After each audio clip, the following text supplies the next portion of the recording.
Psalm 57 is a Davidic psalm that begins with a note for the director of music that it is to be sung to the tune of a popular song at the time called Do Not Destroy. The context of this psalm is also given, that it's from or about the time when David had fled from Saul into the cave. David says, "Be merciful to me, O God. I am in the midst of lions. My heart is steadfast, for great is your love. Be exalted above the heavens."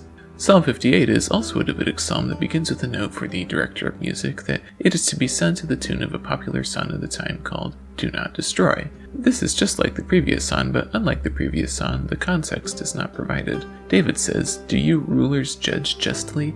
No, you mete out to violence. O God, break their teeth. The righteous will rejoice when they see vengeance." The picture of splashing joyfully about in an enemy's blood is a traditional biblical image borrowed from ancient Near Eastern literature for victory over an enemy.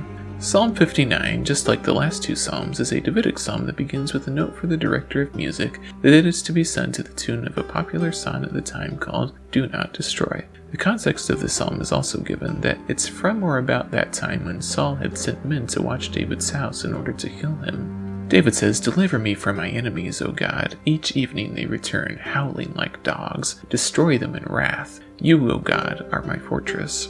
Psalm 60 is a Davidic psalm that begins with a note for the director of music that it is a teaching psalm that was to be sung to the tune of a popular song at the time called The Lily of the Covenant. The context of this psalm is also given, that it's from or about that time when David fought Aram Naharaim and Aram Zobah, and when Joab returned and struck down 12,000 Edomites in the Valley of Salt. David says, "O God, you have rejected us, broken us, now restore us. God has promised, Gilead is mine, and Manasseh is mine. Ephraim is my helmet, Judah is my scepter.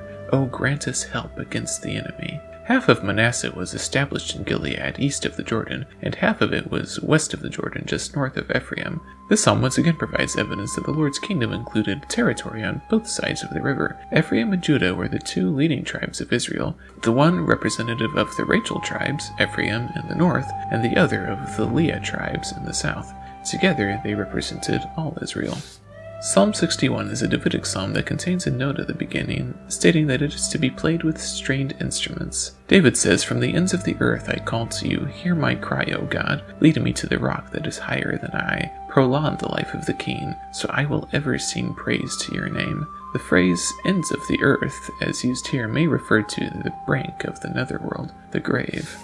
Psalm 62 is a Davidic psalm that contains a note at the beginning that states that it is for Jeduthun. He was a Levite of the family of Merari, and one of the three masters of music appointed by David. His office was generally to preside over the music of the temple service. David says, "My soul waits for God alone. He alone is my rock and my salvation. Trust in him at all times, O people. Power and love belong to God."